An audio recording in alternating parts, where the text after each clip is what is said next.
Good morning students. हाँ जी, सो हमने आपकी 11th क्लास की सेकंड यूनिट स्टार्ट की हुई थी and the name of unit is structure of atom. Okay, and जो लास्ट टॉपिक हमने किया था that is the quantum numbers. हम क्वांटम नंबर्स का टॉपिक कर चुके थे। मैंने आपको न्यूमेरिकल प्रॉब्लम करने के लिए बोला था कि you have to practice them. And आज का जो हम नेक्स्ट टॉपिक स्टार्ट कर रहे हैं that is very important, shape of atomic orbitals. ठीक है, अब यहाँ पे देखना, समझ के चलना चीज़ों को, बहुत इजी है, कोई इतना टिपिकल टॉपिक नहीं है। शेप ऑफ एटॉमिक ऑर्बिटल्स की यदि हम बात करते हैं तो सबसे पहली बात तो आपको ऑर्बिटल पता होना चाहिए। एटॉमिक ऑर्बिटल क्या होती है? एटॉमिक ऑर्बिटल आपके पास न्यूक्लियस के अराउंड एक 3 डायमेंशनल स्पेस होती है जहाँ पे इलेक्ट्रॉन को फाइंड करने की जो प्रोबेबिलिटी है वो क्या होती है? मैक्सिमम होती है।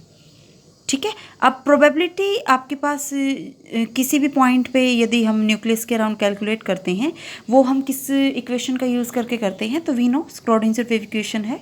ठीक है, और रिप्रेजेंट उसको कैसे करते हैं? रिप्रेजेंट उसको करते हैं by the density of a point. ठीक है, कहने का मीनिंग है कि हमें जब भी हम शेप वगैरह को कैलकुलेट करेंगे तो we must retain in our mind about the probability concept.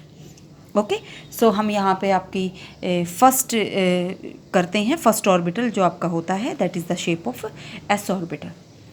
Okay, अब मैंने आपको ऑलरेडी एक्सप्लेन कर दिया था कि आपके पास आपने क्या करना है, 3D में आपने स्टडी करना है वेव मोशन ऑफ इलेक्ट्रॉन को। ठीक है, कि न्यूक्लियस के अराउंड जो इलेक्ट्रॉन है वो 3 डायमेंशनल मीन्स 3 कोऑर्डिनेट को कंटेन करता है, that is the x y z. ठीक है, स्क्रोडिंजर वेव इक्वेशन को हम जब भी सॉल्व करते हैं तो वो आपके पास 2 वैल्यू प्रोवाइड करती है, एक तो जाई की वैल्यू एंड सेकंड आपके पास वैल्यू प्रोवाइड करती है एनर्जी की। ठीक है, हमें पता है जाई का अकेले तो कोई फिजिकल सिग्निफिकेंस होता नहीं है। यदि हम स्क्वायर कर देते हैं तो वो हमें क्या बताता है? वो हमें इलेक्ट्रॉन प्रोबेबिलिटी के बारे में बताता है। ये चीज़ें मैं आपको ऑलरेडी करा चुकी हूँ। ठीक है, अब हमने यही आपके प्लॉट ड्रॉ किए हुए हैं। हमने जाई का विद रिस्पेक्ट टू आर, मतलब वेव फंक्शन एंड जो आपके पास डिस्टेंस फ्रॉम द न्यूक्लियस है उसके बीच में, एंड जाई स्क्वायर एंड आर, इन दोनों के बीच में हमने आपके ड्रॉ किए हुए हैं ग्राफ्स। ठीक है, अभी ग्राफ हमें क्या बताते हैं वो देखो एक बार। देखो यहाँ पे ये जो ग्राफ है ये हमें क्या इंडिकेट करता है? Same in case psi square R and psi R के केस में ये हमें बताता है that represent the distance towards nucleus. Means हमने न्यूक्लियस से स्टार्ट करना है, तब आर आपका रिप्रेजेंट करता है डिस्टेंस फ्रॉम द न्यूक्लियस, कि जब हम न्यूक्लियस से फार अवे मूव कर रहे हैं तब क्या होता है। ठीक है, देखो हम यहाँ पे ये जो पॉइंट है यहाँ पे, ये आपका क्या रिप्रेजेंट करता है? ये आपका रिप्रेजेंट करता है कि जो प्रोबेबिलिटी है ना इलेक्ट्रॉन की, वो न्यूक्लियस के क्लोज आपकी मैक्सिमम है। ठीक है, जैसे ही आप न्यूक्लियस से आप इंक्रीज, जो डिस्टेंस है वो इंक्रीज होती है, मीन्स आप ऑर्बिटल्स की तरफ मूव करते हो, तो जो प्रोबेबिलिटी है वो भी क्या होती चली जाती है? डिक्रीज होती चली जाती है। ठीक है, ये 1s की बात है। 1s में तो आपके पास कोई नोडल प्लेन नहीं होता। नोडल प्लेन भी क्या होता है वो मैं आपको समझाऊंगी। ठीक है, इसमें देखो आप 2s के केस में हमने क्या फाइंड आउट किया? सेम हमने वही फाइंड आउट किया कि जब आपके पास जब हम न्यूक्लियस के क्लोज होते हैं तब तो प्रोबेबिलिटी क्या होती है? मैक्सिमम होती है इलेक्ट्रॉन की। जैसे ही हम न्यूक्लियस से दूर जाते हैं तो जो प्रोबेबिलिटी है वो क्या हो जाती है? डिक्रीज। बीच में एक ऐसा पॉइंट आता है जिसको हम नोडल पॉइंट बोलते हैं। नोडल पॉइंट का मीनिंग क्या होता है? नोडल पॉइंट आपके पास वो प्लेन होता है जहाँ पे प्रोबेबिलिटी क्या होती है? 0 होती है। मीन्स वहाँ पे कोई भी इलेक्ट्रॉन आपके प्रेजेंट नहीं होते हैं। एंड ग्राफ में क्या शो किया हुआ है? जब आपके पास जो देखो यहाँ पे ये पॉइंट आपके क्या रिप्रेजेंट कर रहा है कि प्रोबेबिलिटी तो क्या है? 0 है। ठीक है, फर्दर क्या हुआ? फर्दर यदि हमने मूव किया न्यूक्लियस से फार अवे, तो फिर से आपकी जो प्रोबेबिलिटी है वो क्या हुई? इंक्रीज हुई। एंड जैसे जैसे आप न्यूक्लियस से फार अवे मूव करते जाओगे, फिर से आपकी जो प्रोबेबिलिटी है वो क्या होती चली जाएगी? डिक्रीज। तो ये वेरिएशन आपकी कॉन्टिन्यूसली चलती रहेगी। ठीक है, अब नोडल प्लेन आई थिंक आपको समझ आ गया होगा। नोडल प्लेन आपका पास that is the node, node आपको क्या रिप्रेजेंट करती है? जहाँ पे जो प्रोबेबिलिटी है वो क्या रहती है? आपकी 0 रहती है। ठीक है, एंड जो आपने जाई आर वेव फंक्शन की फॉर्म में जो आपने ये पॉजिटिव नेगेटिव साइन जो रिप्रेजेंट किया हुआ है, तो जो आपके पास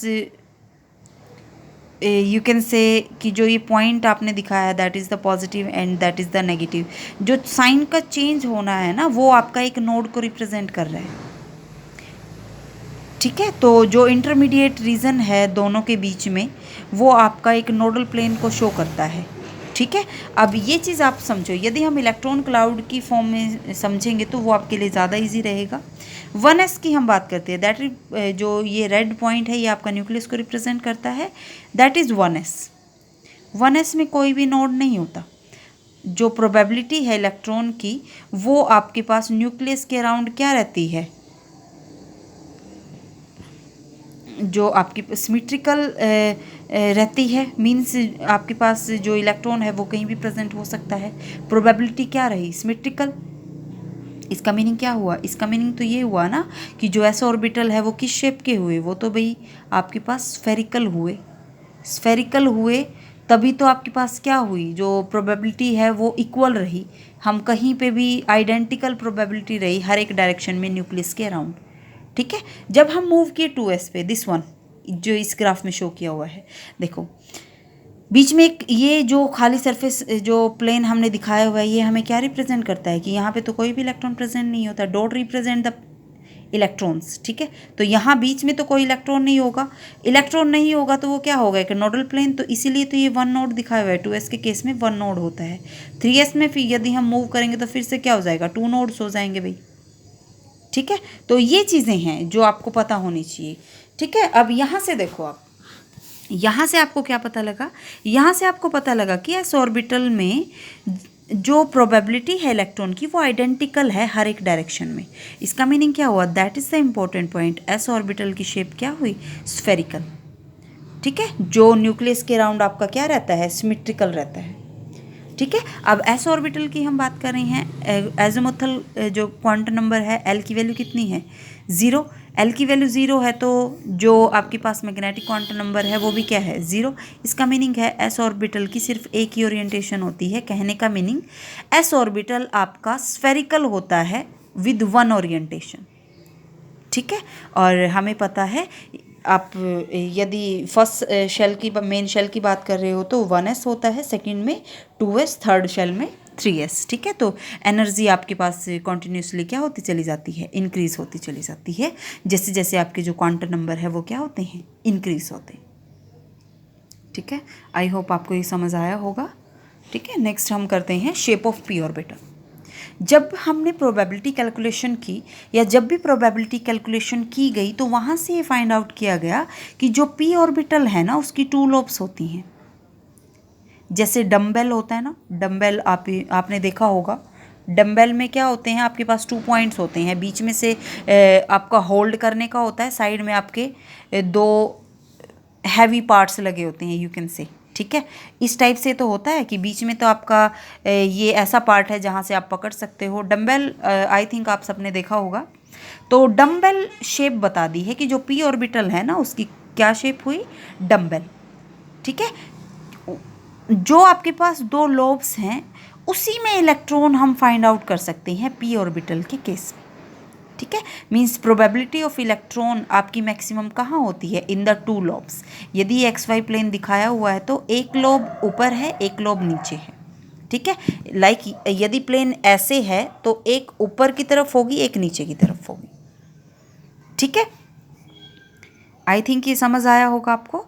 एंड जो आपके पास प्लेन पास करता है न्यूक्लियस से, ठीक है, जहाँ पे जो प्रोबेबिलिटी है वो इलेक्ट्रॉन की 0 होती है उसको आप क्या बोल देते हो, नोडल प्लेन बोल देते हो। जैसे एस ऑर्बिटल के केस में था, सेम है।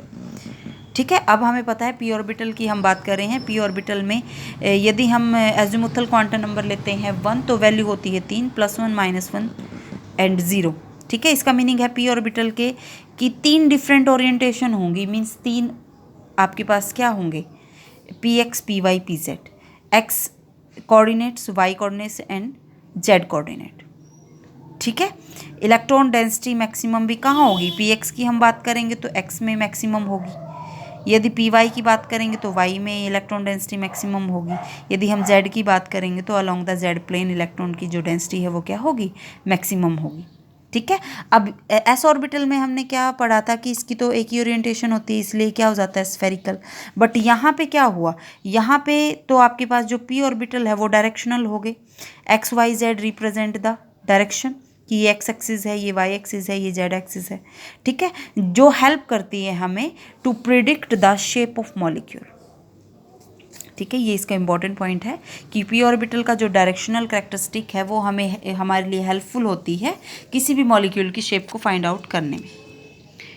ठीक है, तो यहाँ से आपको पता होना चाहिए जैसे जैसे जो एन का नंबर है इंक्रीज होता है, ऐसे जो पी ऑर्बिटल है उसका साइज भी क्या होता चला जाता है, इंक्रीज, एंड उसकी एनर्जी भी क्या होती है, इंक्रीज होती चली जाती है। ठीक है, तीनों के तीनों जो पी ऑर्बिटल है उनकी एनर्जी आपके पास सेम होती है, जिसको आप क्या बोलते हो, डिजनरेट ऑर्बिटल। ठीक है, जो आपके पास 2p है उसमें कोई नोड नहीं होता क्योंकि 2p से ही स्टार्ट होता है। आपके जो p ऑर्बिटल है 3p में 1 आ जाता है एंड 4p में आपके 2 and so on. Okay, next यहाँ से याद रखना है शेप कंसेप्ट। ठीक है, नेक्स्ट आता है आपके पास d orbital. We know d orbital आपके पास 5 टाइप्स के होते हैं। L = 2 means 5। ठीक है, और वो 5 आपके पास ये होते हैं dxy, dyz, dxz। ये तो आपके प्रेजेंट होते हैं in between the planes. Planes कैसे, एक्स वाई प्लेन है, इनके बीच में प्रेजेंट हुए। ठीक है, ये दो जो आपके पास होते हैं ये ऑन द प्लेन होते हैं। मैग्नेटिक फील्ड की एब्सेंस में सभी की एनर्जी इक्वल डिजनरेट होते हैं। जैसे आप मैग्नेटिक फील्ड अप्लाई करते हो तो जो डिजनरेसी है वो क्या हो जाती है, लॉस हो जाती है। ठीक है, ये देखो आप dz² आपका एक्स एक्सिस के अराउंड है, means on the plane present है। ठीक है, इस चीज़ का डिफरेंस आपको पता होना चाहिए। If you have to calculate the number of nodes तो फॉर्मूला आपके पास होता है ये। एंड यदि आप शेप की बात करते हो तो शेप आपकी एक जो क्लोवर लीफ है उस जैसी डी ऑर्बिटल्स की क्या होती है, शेप होती है। ठीक है, यही इसके बाउंड्री सरफेस डायग्राम है जो आपके ये शो किए हुए हैं। ठीक है, तो आपका जो नेक्स्ट टॉपिक है, नेक्स्ट टॉपिक हम ये एनर्जी का कंसेप्ट दिया हुआ है। एनर्जी लेवल डायग्राम आपके पास क्या होता है, एनर्जी लेवल का मीनिंग होता है कि आप ऑर्बिटल को अरेंज करते हो according to their increasing energy. ठीक है, जैसे हम यहाँ पे करेंगे 1s 2s 2p ऐसे। ठीक है, तो ये आपका इम्पॉर्टेंट पॉइंट है, filling of orbital in an atom, कि हम ऑर्बिटल में इलेक्ट्रॉन की फिलिंग कैसे कर सकते हैं। ठीक है, तो आपके पास 3 मेन रूल हैं जिसको हम फॉलो करते हैं। सबसे फर्स्ट आपके पास है Aufbau principle. Aufbau word German word है जिसका मीनिंग होता है बिल्डिंग अप। बिल्डिंग अप का मीनिंग है कि how to fill electron in an orbital. ठीक है, कि हमें क्या करना है, filling up of orbital with electrons. तो इसके लिए आपके पास पर्टिकुलर रूल होता है that you have to follow.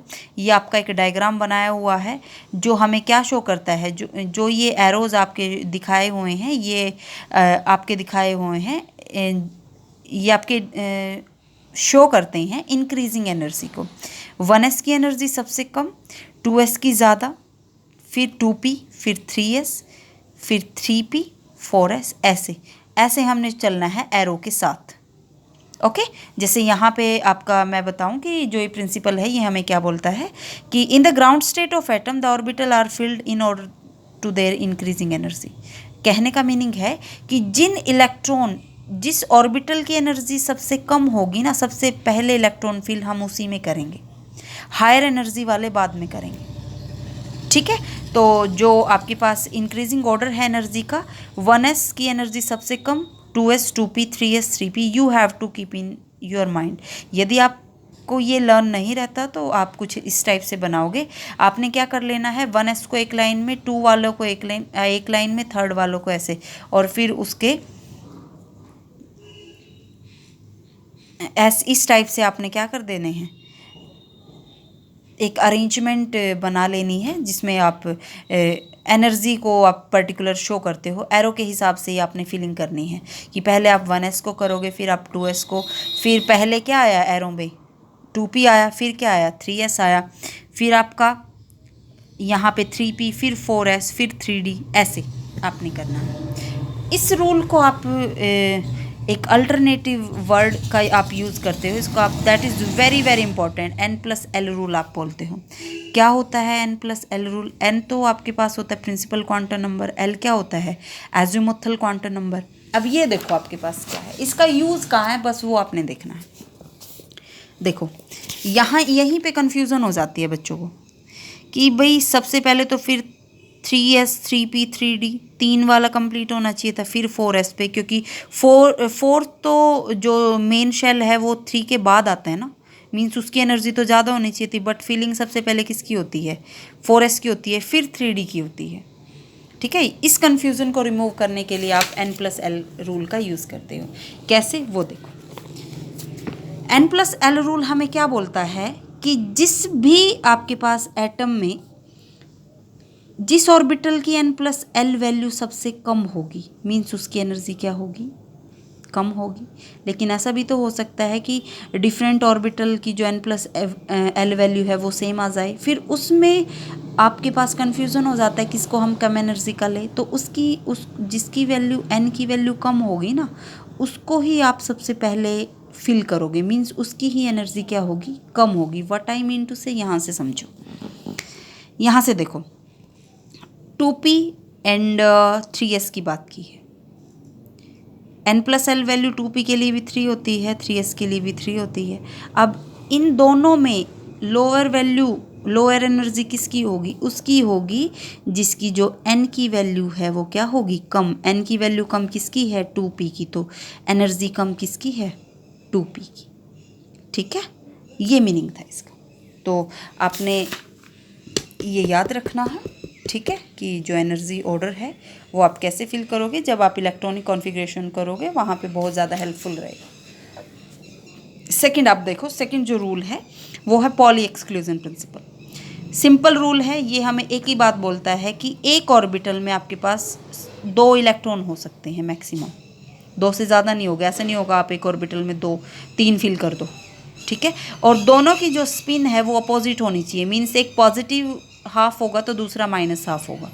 एक ऐसे शो करोगे तो दूसरा अपोजिट, मीन्स आप ऐसे शो नहीं कर सकते, ठीक है। तो एक क्लॉकवाइज, दूसरा एंटी क्लॉकवाइज, ठीक है। ये पॉली एक्सक्लूजन प्रिंसिपल हमें यही बोलता है कि an orbital can have maximum 2 electron and they must be of opposite spin, ठीक है। Now we have to move on the third rule, that is the very important Hund's rule.